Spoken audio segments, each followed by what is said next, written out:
कहानी है पति की सच्चाई। मेरा नाम ज्योति है। आज मैं आपको अपनी कहानी सुनाने वाली हूँ। आज ही मेरी शादी अमर से हुई है। शादी एक अच्छे बड़े घर में हुई है।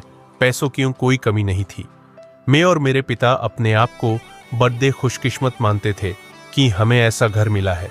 सभी रिश्तेदार भी कह रहे थे कि इन ज्योति के तो भाग खुल गए, किस्मत वाली है। हम लोग उनके मुकाबले कुछ भी नहीं है। पिताजी के पुराने परिचित होने के वजह से मेरी शादी उस घर में हो गई। शादी के बाद मैं पहली बार उस घर में गई। घर में जाते ही मुझे पता चला कि वो लोग कितने बड़े हैं। घर बहुत बड़ा था।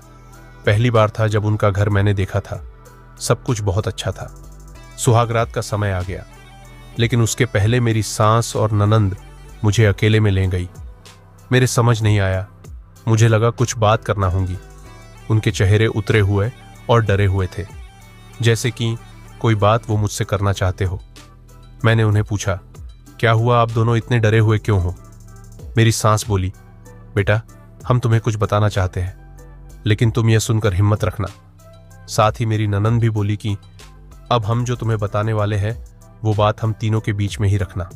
ये बड़ा घर है, यहाँ बात फैलते ज्यादा समय नहीं लगता, और वो बात सबके सामने आ गई तो हमारे घर की इज्जत मिट्टी में मिल जाएगी।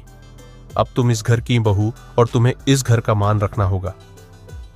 उनकी बातें सुनकर मैं सच में थोड़ा डर गई। मुझे समझ नहीं आ रहा था कि वो लोग क्या बोलना चाह रहे हैं। मैंने कहा, आप बताएं मुझे क्या बात क्या है। मेरी सास बोली कि बहू मेरा बेटा मर्द नहीं है। उनकी यह बात सुनकर मेरे होश उड़ डेच गए। उन्होंने कहा कि मैं जानती हूं कि तुम सोच रही होंगी कि फिर हमने तुम्हें क्यों फंसाया, लेकिन हमारी भी मजबूरी है।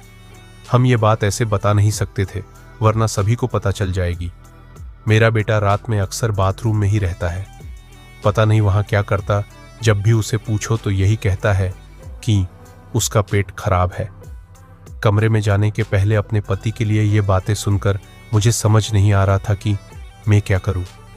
मेरी ननंद कहती है कि तुम मुझसे बात करना, थोड़ा समय उसके साथ बिताओ, फिर उससे खुलकर बात करो।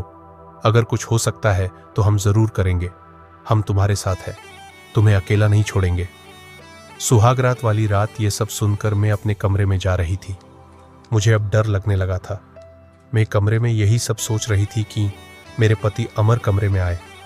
कमरे का दरवाजा बंद किया और दरवाजे से ही पेट पर हाथ लगाते हुए आए बिस्तर पर मेरी तरफ पीठ करके बैठे और बोले कि उनका पेट खराब। और कुछ ही सेकंड में वो उठकर बाथरूम में चले गए। बिल्कुल वैसा ही हुआ जैसा कि मेरी सास ने मुझसे कहा था। पेट खराब हो तो थोड़ी देर बाद वो बाथरूम से बाहर आ जाते, लेकिन वो करीब 1 घंटे तक बाथरूम में ही रहे। मैं बाहर चुपचाप अपने बिस्तर पर बैठी रही। उन्हें मैंने आवाज भी नहीं दी। बस यही सब सोचते सोचते मैं बिस्तर पर लेट गई। करीब 2 घंटे बाद वो बाथरूम से निकले। मेरा अब उनसे बात करने का मन ही नहीं था। मुझे लगा कि मेरे साथ धोखा किया गया। वो भी चुपचाप अपने बिस्तर की साइड पर जाकर सो गए। सुबह मैं अपने आप को खुशकिस्मत मान रही थी और रात होते होते अपनी किस्मत को कोसने लगी। सुबह मैं जल्दी उठी और बाथरूम में गई।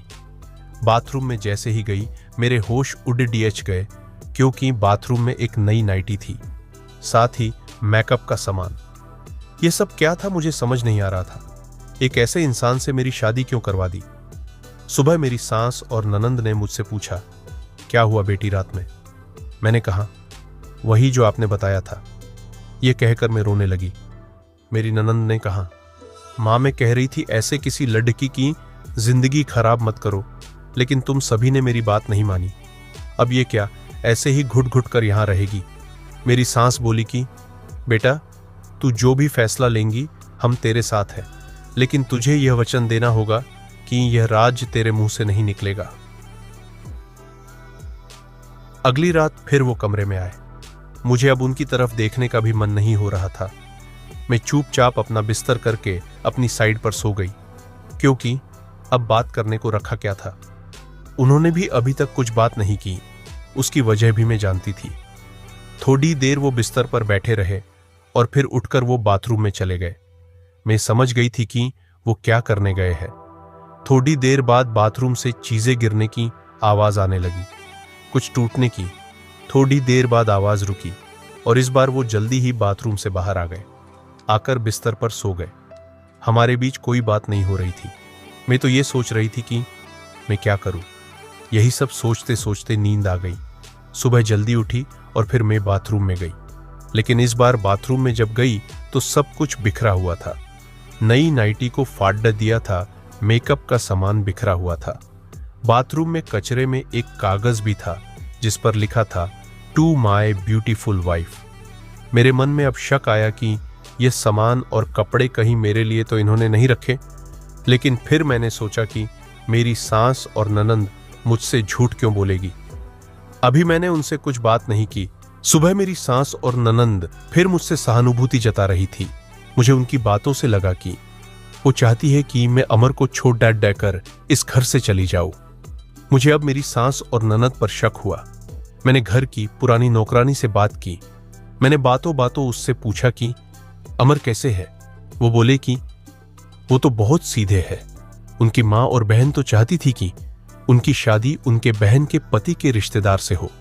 बहन और माँ तो बहुत कोशिश की, लेकिन उनके पिता नहीं माने और उनके दोस्त के परिचित यानी आपसे शादी करवा दी। वो दोनों तो आपकी शादी के खिलाफ थे। कई दिनों तक घर में विवाद भी होता था, लेकिन तुम्हारे पति अमर ने कहा कि पापा जो बोले वही करते हैं। मुझे अब पता चल गया था कि मेरी सास और ननंद मुझे क्यों भगाना चाहते थे। इसलिए उन्होंने मुझसे झूठ कहा था। उन्होंने शायद अमर को कुछ कहा होगा। रात अब मैं अमर से बात करने का इंतजार कर रही थी। वो कमरे में आए तो उनका मुंह तो उतरा हुआ था। यह पहली बार था जब मैं उनसे बात करने वाली थी। उनके आते ही मैंने कहा, आप मुझसे कुछ बात करना चाहते हैं।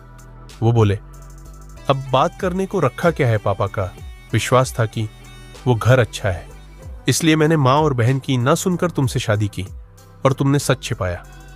मैंने बोला, क्या सच? सच की तुम मुझसे शादी नहीं करना चाहती थी। तुम्हारी जिंदगी में अभी भी कोई और है। ये बात तुमने ही तो माँ को बताई थी। घर की इज्जत और पापा के कारण मैं चुप हूं, कुछ कदम नहीं उठा रहा। और मैंने भी देख लिया सुहाग रात जिंदगी में बहुत स्पेशल होती है, लेकिन मेरे बाथरूम में 2 घंटे रहने पर भी तुम्हें फर्क नहीं पड़ता। माँ ने सही कहा था कि तुम आवाज भी नहीं दोगी, बात भी नहीं करोगी। मैंने बोला, बाथरूम में रुकने को उन्होंने कहा था और वो कपड़े और मेकअप वो मेरी बहन ने रखा था। कहा था पहली रात का गिफ्ट है, तुम्हारे लिए बाथरूम में रखा था। मैं उठकर उनके पास गई और उन्हें कहा, आपको पता है उन्होंने मुझे क्या कहा। फिर मैंने उन्हें सारी बात समझाई।